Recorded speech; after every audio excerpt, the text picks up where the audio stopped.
Даваната буква Иже. И коя друга дума знаем с така си? Сила? Сила, точно така. Симеон. Тоест започват с буквата с силата. Си. Сега ще можем да напишем още друго и. В български има три ита. Ето може да напишем, например, ито, което означава обединение.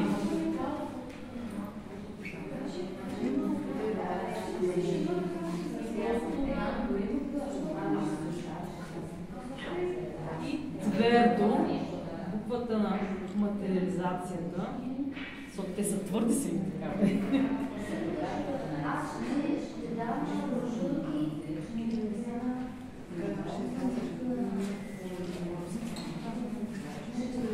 Камън.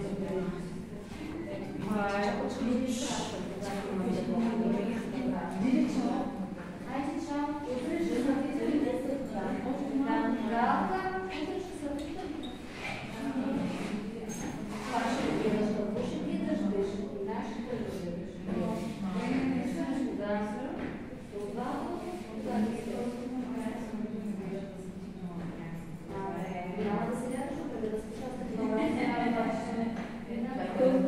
Ера, означава човек. Ще така да го направим. Ето тази буква